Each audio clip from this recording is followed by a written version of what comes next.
On doit l'invention, ou tout au moins la diffusion, des graphiques en statistique à un personnage peu ordinaire. Il s'appelle William Playfair. Voici quelques-unes des activités auxquelles il s'est livré dans sa vie. Il a été constructeur de moulins, orfèvre, ingénieur, dessinateur industriel pour James Watt, celui de la machine à vapeur. Il a aussi été comptable, marchand, courtier, même banquier, voire spéculateur, et volontiers maître chanteur ou escroc, ce qui l'a d'ailleurs conduit en prison. C'est vrai, William Playfair ne méritait pas vraiment son nom de famille. Médisance de jaloux?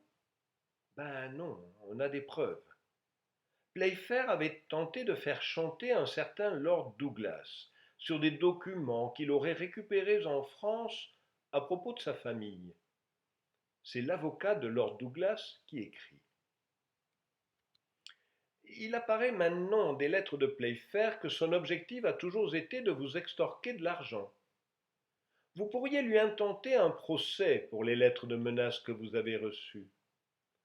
Comme je considère que ces lettres en disent long contre Playfair, je recommande à votre seigneurie de les conserver soigneusement. J'ai appris que William Playfair est l'auteur de plusieurs livres, qu'il a des capacités, mais que c'est un vaurien éhonté.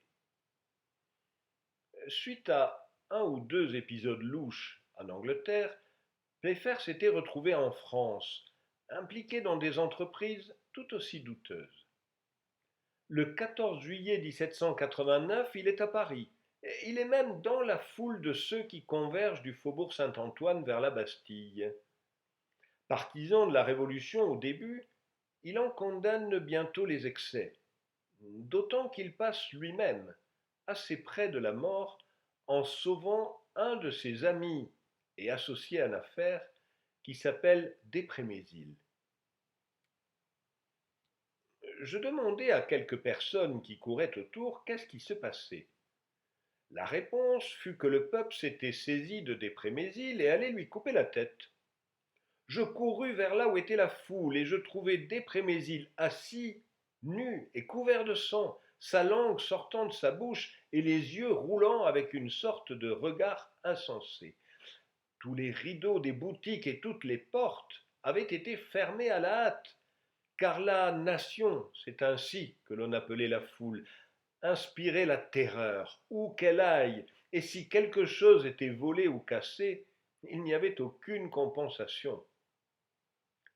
Avec un peu d'audace et beaucoup de chance, Playfair réussit à sauver Desprémézil de la foule et à le conduire en sécurité dans un corps de garde. Et là, sa nature optimiste reprend le dessus. Quand je me trouvai sur le lit dans le corps de garde, je commençai à penser que j'avais couru quelque danger. Mais tant que je conduisais un ami en sécurité, je ne pensais à rien d'autre. J'avisai un garçon qui avait l'air d'être un messager, et je lui demandai s'il pouvait me trouver du vin. Il dit que les Suisses vendaient un vin excellent, à 15 sous. Je l'envoyai en chercher une bouteille, et je trouvai que c'était le meilleur vin que j'aie jamais goûté. Alors je l'envoyai en chercher une autre, et j'invitai tous les soldats à boire. En retour, ils m'offrirent leur soupe à l'oignon, et je mangeai d'excellent appétit. Playfair a passé assez longtemps en France pour être un fin connaisseur de la société française. Alors, quand une certaine Lady Morgan publie un livre sur la France qui ne lui semble pas correspondre à la réalité, il publie ce France as it is, qui va vous expliquer pourquoi je le trouve aussi sympathique. La France est couverte d'administrations qui interfèrent en toutes choses et handicapent terriblement les progrès de l'industrie. N'importe lequel de ces paysans avec lesquels Lady Morgan a discuté lui aurait dit cela, et elle aurait peut-être compris alors pourquoi il parlait des mères avec autant d'irrespect. Une autre grande différence entre nos caractères nationaux se voit dans l'entrain que mettent les Français à se rendre à leurs amusements, et la lenteur apparente et l'indifférence avec laquelle ils se livrent à leur travail quotidien. En Angleterre, au contraire, les gens vont à leurs amusements comme s'ils leur étaient indifférents, tandis qu'ils se rendent à leur travail avec vigueur et empressement. Dans tous les exercices qui requièrent de la hardiesse ou qui présentent un danger, les femmes en France mettent un point d'honneur à se mettre en avant. Les hommes connaissent leur manière si bien que, quels que soient les sentiments pénibles que leur inspirent leurs efforts, ils ne s'y opposent jamais, car cela les offenserait et ce serait entièrement inutile. Mis à part le naturel de ses manières, une femme française a d'habitude un aspect de jovialité et une grande vivacité. Elle apparaît désireuse de faire votre connaissance, mais n'en déduisez pas, parce qu'elle est très communicative par politesse, qu'elle n'est pas réellement vertueuse. Parmi les citoyens, les femmes sont généralement plus actives que leurs maris, et elles s'y connaissent tout autant en affaires, et elles sont beaucoup plus assidues et ont une présence beaucoup plus constante. Alors curieusement, ce n'est ni sa malhonnêteté, ni son optimisme, ni sa galanterie qui ont valu à William Playfair sa place dans l'histoire de la statistique. Ce serait plutôt ce livre, le bréviaire statistique, qui montre sur un principe entièrement nouveau les ressources de tous les États et royaumes en Europe. Il est, dit la première page, illustré avec des gravures sur cuivre en couleur qui représentent les pouvoirs physiques de chaque nation distincte avec facilité et clarté. Nous allons voir quelques-unes de ces gravures. Voici une représentation simultanée de plusieurs variables, avec des cercles de surface proportionnelle à la donnée, en l'occurrence la population, couplés avec des segments de droite de longueur proportionnelle à une autre variable. Voici une sorte d'histogramme, couplé avec une courbe lissée de série chronologique. Et l'invention du camembert. Ici, des sortes de densités estimées, ou quelque chose qui ressemble. Parfois des courbes qui ressemblent un peu plus à n'importe quoi. Voire même avec un brin de surcharge. Mais globalement, la caractéristique de Playfair et la nouveauté qu'il a introduit, c'est son sens de la pédagogie par le visuel. Regardez ce graphique. Il représente la balance des échanges entre l'Angleterre et les États-Unis entre 1770 et 1782. L'unité verticale est le million de livres, la courbe jaune donne les importations, la courbe rouge les exportations. Sur un an, juste avant la déclaration d'indépendance, la balance est défavorable à l'Angleterre et la différence des deux courbes est coloriée en rouge. Elle est en bleu dans les autres périodes où la balance est favorable à l'Angleterre. Et tout cela se voit du premier coup d'œil, sans qu'il y ait besoin de légende. Bien sûr, nous sommes tellement habitués à voir des graphiques que celui-ci ne nous semble pas exceptionnel. Mais à l'époque, on n'avait encore jamais vu ça.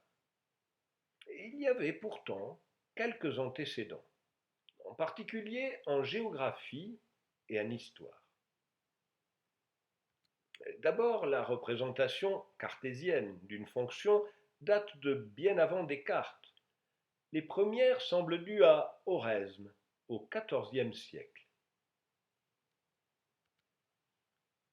Edmund Halley avait beaucoup de cordes à son arc.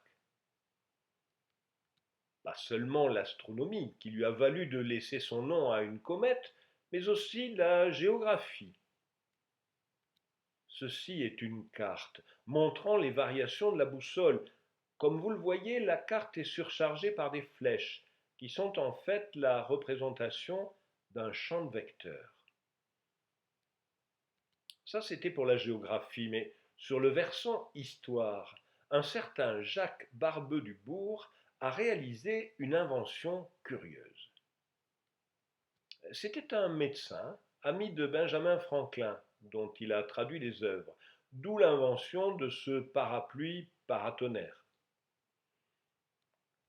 Il a aussi inventé ce qu'il appelle une machine chronologique. Vous la voyez ici repliée et vous distinguez deux cylindres avec deux manivelles.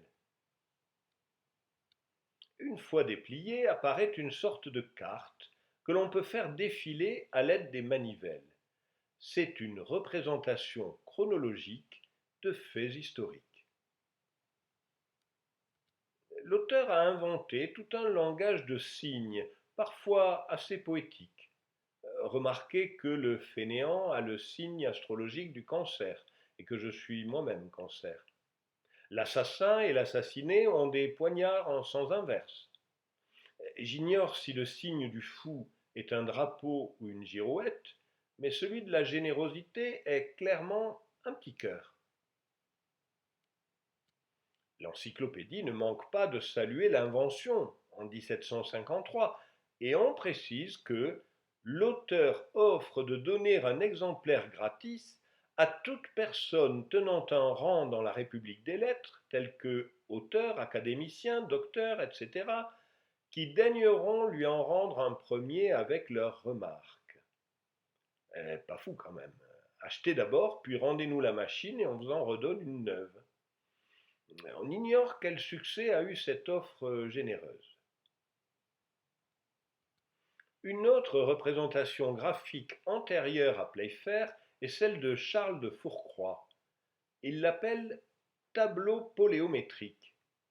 De Fourcroy a imaginé de représenter par des carrés emboîtés les surfaces relatives des villes. Et il explique comment. Si l'on supposait les surfaces de toutes les villes de la table transformées en autant de carrés et toutes sur une même échelle, qu'ensuite on appliqua successivement tous ces carrés l'un sur l'autre, depuis le plus grand jusqu'au plus petit, leur ensemble formerait une espèce de tableau qui présenterait aux yeux une idée de la proportion réelle qui se trouve entre les surfaces de ces différentes villes. Et c'était bien la même idée que Playfair, faire apparaître des quantités relatives directement à la vue en court-circuitant les valeurs numériques. Et ça marche. Quand j'arrivai en France en 1787, j'y trouvai plusieurs copies de mon livre. Entre autres, une copie avait été envoyée par un noble anglais à M. de Vergennes, copie qu'il avait offerte au roi. Celui-ci, étant très attaché à l'étude de la géographie, le comprit au premier coup d'œil et exprima sa plus vive satisfaction. Le travail fut traduit en français et l'Académie des sciences, où M. Vandermonde m'avait présenté, témoigna de son approbation en me transmettant une invitation à participer à ses réunions au Louvre. On me fit l'honneur de me faire asseoir à côté du président lors de ces réunions. Playfair était très fier de l'approbation du roi et de l'accueil qui lui avait été réservé à l'Académie. Et ce n'est pas pour autant que son travail faisait l'unanimité. Jacques Peuchet était un journaliste, statisticien de la première heure et animé de l'enthousiasme du néophyte. Voici ce qu'il dit du bréviaire statistique de Playfair. L'auteur a eu la prétention singulière de faire voir à l'œil les forces respectives de chaque État, à l'aide de cercles dont les rapports de diamètre sont entre eux comme ces mêmes forces. Cette nouveauté ne peut rien ajouter à la statistique. L'on n'a jamais vu que l'application inusitée des méthodes d'une science à une autre en est avancer les progrès. Ces tours de force peuvent en imposer ou amuser les esprits qui aiment les formules symboliques, mais ne peuvent que déplaire à ceux qui veulent une instruction solide et claire. Euh, pour vous dire la clairvoyance de ce Jacques Pechet, nous ferons la même réflexion sur l'idée d'introduire dans l'économie politique les formules algébriques et les calculs de la géométrie. Il ne peut résulter que plus d'obscurité de cette méthode étrangère à la science.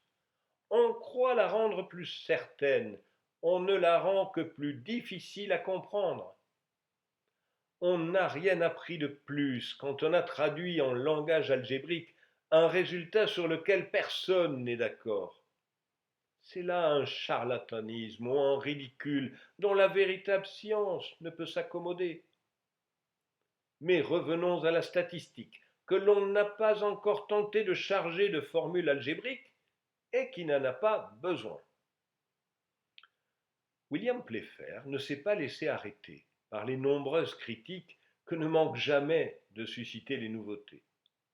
Il a continué à produire ses graphiques et a même expliqué le processus pédagogique. L'œil est le meilleur juge des proportions et il est capable de l'estimer avec plus de rapidité et de précision que n'importe quel autre organe. Il s'ensuit que chaque fois qu'il est question de quantité relative, une augmentation ou diminution relative dans un revenu, recette ou dépense en argent ou n'importe quoi d'autre, ce mode de représentation est particulièrement applicable. Il donne une idée simple, précise et permanente, en donnant forme et corps à un certain nombre d'idées qui sinon seraient abstraites et déconnectées. Cette méthode a semblé fallacieuse à plusieurs personnes car la grandeur géométrique n'a aucune relation avec de l'argent ou du temps, bien qu'on lui fasse représenter les deux. La réponse la plus familière et simple à cette objection consiste à donner un exemple.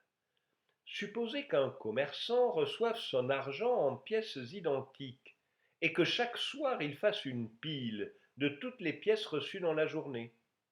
Chaque pile représenterait une journée et sa hauteur serait proportionnelle à la recette de cette journée.